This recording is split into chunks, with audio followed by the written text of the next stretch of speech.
Dears, welcome back to silent learning. It's me Rohit. മക്കളെ, a story of numbers, new NCERT textbook, class 8 CBSEയുടെ new NCERT text ബുക്കിലെ 3rd ചാപ്റ്ററാണ് A story of numbers.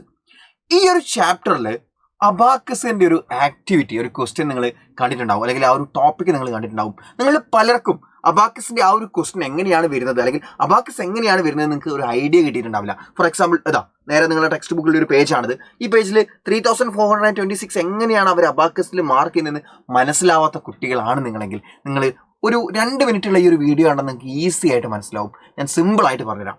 നോക്കുക, അബാക്കസിൽ ഇങ്ങനെ കുറേ lines കണ്ടോ നിങ്ങൾ, 1, 10, 100, 1000. ആ ലൈൻസ് ഫോർ എക്സാമ്പിൾ ഞാൻ എഴുതുകയാണെങ്കിൽ നോക്കോ, ഒരു ലൈൻ, ഫസ്റ്റ് ലൈൻ 1 അല്ലേ, സെക്കൻഡ് ലൈൻ 10ന്റെ ലൈൻ, തേർഡ് ലൈൻ 100ന്റെ ലൈൻ,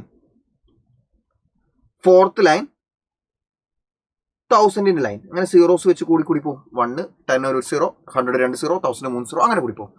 അപ്പോൾ ഈ 1000ൽ 2 മുത്തുകൾ ഉണ്ടെങ്കിൽ അത് എത്ര?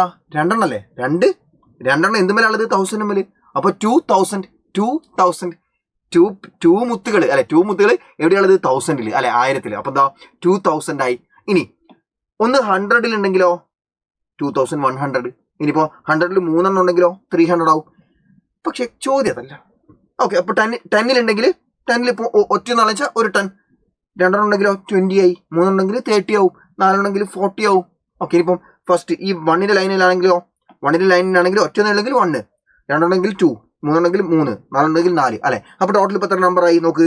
2000, 300, 410, 40, പിന്നെ ഒരു 4 അല്ലെ. അപ്പോൾ എത്രയാ? 2344 എന്ന് വരുന്നത്. 2344 ആണ് ഈ നമ്പർ. അപ്പോൾ അതൊക്കെ നിങ്ങൾക്ക് മനസ്സിലാക്കി എടുക്കാവുന്നതേ ഉള്ളൂ. പക്ഷെ പ്രശ്നം അതല്ല. ഇപ്പം ഈ 1ന്റെ 10ന്റെ ഇടയിൽ ഈ 2 ലൈൻസിന്റെ ഇൻ ബിറ്റ്വീനെ ഒരു മുത്ത് വന്നു എന്ന് വിചാരിക്കുക. അതിന്റെ വാല്യൂ എന്താ? 1ന്റെ 10ന്റെ ഇടയിൽ വരികയാണ്. ഇപ്പം ഈ ലൈനില്ലേ, ഈ ലൈനിന്റെ മുകളിൽ അല്ലാണ്ട് വരികയാണെങ്കിൽ അതിന് മീനിങ് 5 ആണ്. 1ന്റെ 10ന്റെ ഇടയിലല്ലേ, അത് 5. 10ന്റെ 100ന്റെ ഇടയിൽ 5ൽ തുടങ്ങുന്ന നടുക്കുള്ളത് 50. അങ്ങനെയാണെങ്കിൽ 100ന്റെ 1000ന്റെ നടുക്ക് എന്താ വരിക? 500. അതായത് ഇവിടെ ഒരു മുത്തുണ്ടെങ്കിൽ അതിന്റെ മീനിങ് ഒരു 5. ഇനി ഇവിടെ ഇപ്പോൾ 2 മുത്തുണ്ടെങ്കിൽ അതിന്റെ മീനിങ് 2 5, 2 5 10. പക്ഷെ അങ്ങനെ 2 5 കൊടുക്കൂല. കാരണം എന്താ? 2 5 10 അല്ലേ. 10ന് നമുക്ക് ഈ 10ൽ ഒരു മുത്തിട്ട് കൊടുത്താൽ മതിയല്ലോ. വെറുതെ 2 ഇവിടെ എഴുതുന്നതിൽ നല്ലത് ഇവിടെ ഒരു മുത്തിട്ടാൽ 10 ആയല്ലോ. അപ്പോൾ ഇനി അങ്ങനെ പൊതുവെ കൊടുക്കാറില്ല. ഇനി ഇവിടെ ഒരു മുത്തുണ്ടെങ്കിലോ അതിന്റെ മീനിങ് എന്താ? 50 ആണ്. ഇനി ഇവിടെ ഒരു മുത്തുണ്ടെങ്കിൽ അതിന്റെ മീനിങ് എന്താ? 500 ആണ്. അതായത് 100ന്റെ 1000ന്റെ 100 എന്ന ലൈൻ, 1000 എന്ന ലൈൻ, ആ 2 ലൈനിന്റെ ഇൻ ബിറ്റ്വീൻ നടുക്കൊരു മുത്തുണ്ടെങ്കിൽ അതിന്റെ മീനിങ് അത് 500 ആണ്. ഒറ്റന്ന് വെച്ചാൽ 500. ഓക്കെ അല്ലേ? 2 എണ്ണം കൊടുക്കൂല പൊതുവെ. കാരണം 2 എണ്ണാണെങ്കിൽ 2 500 എന്ന് പറഞ്ഞാൽ 1000 ആയി. അതിപ്പോൾ അതിന് പകരം നമുക്ക് മേലൊരു മുത്തിട്ടാൽ മതിയല്ലോ. 1000ന് പകരം മേലൊരു മുത്തിട്ടാൽ മതി.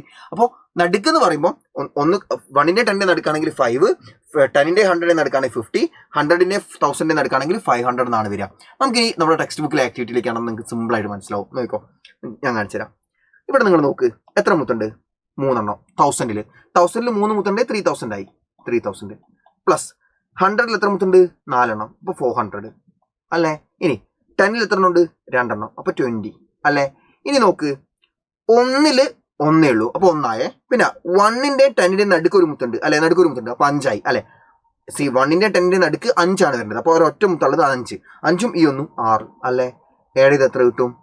3000ഉം 400ഉം 3400, 20ഉം 6ഉം 26, 3426 ഇതാ കിട്ടി.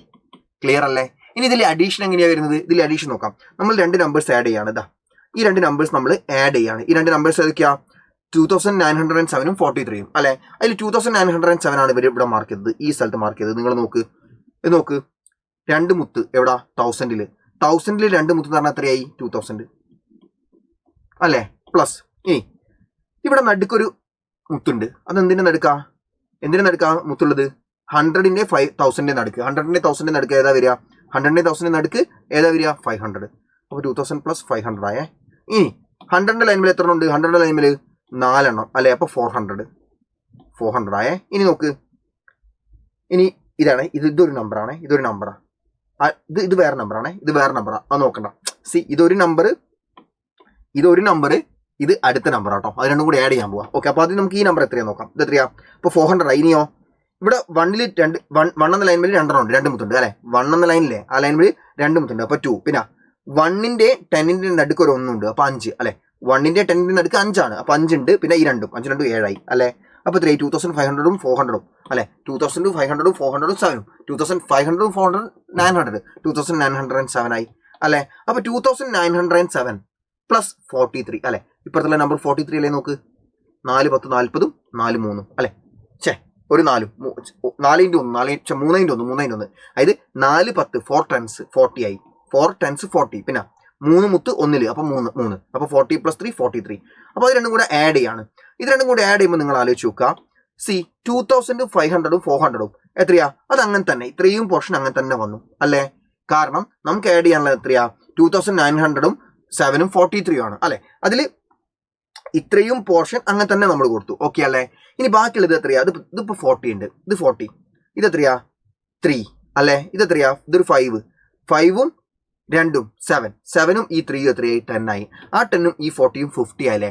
അതായത് നമ്മളിപ്പോൾ ടോട്ടൽ ഇതെല്ലാം കൂടെ ആഡ് ചെയ്യാണ്. ഇതെല്ലാം കൂടെ ആഡ് ചെയ്യുന്ന സമയത്ത് മക്കൾ ആലോചിക്കേണ്ടത് ഇതെല്ലാം കൂടെ ആഡ് ചെയ്യുന്ന സമയത്ത് മക്കൾ ആലോചിക്കേണ്ടത് ഇത്ര മാത്രമേ ഉള്ളൂ. നിങ്ങൾ നോക്കാം, ഇവിടെ ഒരു 5, ഈ 5ഉം ഈ 2ഉം കൂടി 3 7ഉം ഈ 3ഉം കൂടെ 10 ആയി. 10ഉം ഇത് എത്ര ഉണ്ട്? 4 4 10 40. അപ്പൊ 40ഉം ആ 10ഉം അല്ലെ. ഇത് 40, ഈ 40ഉം ഇതെല്ലാം കൂടെ 10 ഈ 10ഉം ഈ 40ഉം 50 ആയി. അപ്പൊ 50 നമുക്ക് എന്ത് ചെയ്യാം? സിമ്പിൾ ആയിട്ട് ഈ 10ന്റെ 100ന്റെ നടുക്കൊരു മുത്തിട്ടാ പോരെ, ഇങ്ങനെ ഒരു മുത്തിട്ടാ പോരെ. അതായത് ഇത്രയും സാധനങ്ങൾ ഒരുമിച്ച് നമുക്ക് ഈ ഒരൊറ്റ മുത്തിൽ തീർന്നു. അപ്പൊ ഇതിന് പകരം നമുക്ക് എന്ത് ചെയ്താൽ ഇത്രയും സാധനങ്ങൾ ഒരുമിച്ച് ചെയ്യുന്നതിന് പകരം നമുക്ക് ഇങ്ങനെ ഒരു മുത്തിട്ട് കൊടുത്താൽ മതി. ബാക്കിയുള്ളത് അതേപോലെ തന്നെ അതാണ് ഇവിടെ എഴുതിയിട്ടുള്ളത് ആൻസർ. ബാക്കിയുള്ളത് അതേപോലെ തന്നെ ഈ 50ക്ക് പകരം 10ന്റെ 100ന്റെ നടുക്ക് ഒരു മുത്ത്. അപ്പൊ ഇതാണ് ടെക്സ്റ്റ് ബുക്കിൽ നമുക്ക് അബാക്കസിനെ പറ്റി ആകെ പഠിക്കാനുള്ളത്. ആ ഒരു ചാപ്റ്ററിൽ അബാക്കസിനെ പറ്റി നമുക്ക് സ്റ്റോറി ഓഫ് നമ്പേഴ്സ് എന്ന 3rd ചാപ്റ്ററിൽ നമുക്ക് അബാക്കസിനെ പറ്റി അത്ര മാത്രമേ പഠിക്കാനുള്ളൂ. കൂടുതലൊന്നും നിങ്ങൾ അതിനെപ്പറ്റി ആലോചിച്ച് തലമുണ്ടാക്കേണ്ട ഒരു ആവശ്യമില്ല. സോ ഇത് കൃത്യമായിട്ട് മക്കൾക്ക് മനസ്സിലായിട്ടുണ്ടെങ്കിൽ വേറെ ഒന്നും കൊണ്ടും നിങ്ങൾ പേടിക്കേണ്ട. അടിപൊളിയായിട്ട് നിങ്ങൾ പഠിച്ചോളൂ. നല്ല രീതിക്ക് എക്സാമിനേഷനൊക്കെ വന്നു കഴിഞ്ഞാൽ യെസ് എനിക്കറിയാം ഒരു ഡ്രൈ ചാപ്റ്ററാണ്, സ്റ്റിൽ നിങ്ങൾ ജസ്റ്റ് ഒന്ന് വായിച്ച് നോക്കിക്കഴിഞ്ഞാൽ നിങ്ങൾക്ക് ഈസി ആയിട്ട് മനസ്സിലാക്കാൻ പറ്റുന്ന കാര്യങ്ങളെ ആ ചാപ്റ്ററിലുള്ളൂ. ഡ്രൈ ആണ്, ഒബ്വിയസ്ലി ഡ്രൈ ചാപ്റ്ററാണ്. പക്ഷെ നിങ്ങൾ ജസ്റ്റ് ഒരു കഥയൊക്കെ വായിക്കുന്ന പോലെ ചുമ്മാ പണ്ടുള്ള ആൾക്കാർ കൂട്ടാനൊക്കെ ഇപ്പം നമുക്കിപ്പോൾ 1 2 3 4 എന്നുള്ള നമ്പർ അറിയുന്നുണ്ടല്ലേ, 1 2 3 4 5 6 നമുക്ക് അറിയാവുന്നുണ്ടല്ലേ. നമ്മളെ ചെറുപ്പത്തിൽ ടീച്ചേഴ്സൊക്കെ പഠിപ്പിച്ചു തന്നോണ്ടല്ലേ. നമ്മളിപ്പോൾ ഒരു ക്ലാസ് എടുക്കുകയാണ്, ഒരു ക്ലാസ്സിൽ റൂമിലെ കുട്ടികളുടെ എണ്ണം എടുക്കുകയാണ്, നമുക്ക് ആ നമ്പേഴ്സ് അറിയുന്നുണ്ടല്ലേ. നമ്മളത് നമ്മുടെ ചെറുപ്പത്തിൽ പഠിച്ചോണ്ടല്ലേ. സപ്പോസ് നമുക്ക് അത് അറിയില്ലെങ്കിൽ നമ്മളെങ്ങനെയാണ് എണ്ണുക? ഒരു സാധനം കുറേ സാധനങ്ങളുടെ എണ്ണം, നമുക്കൊരു സാധനങ്ങളുടെ കൗണ്ട് ചെയ്യാൻ അറിയില്ല. നമ്മൾ എന്താ ചെയ്യുക?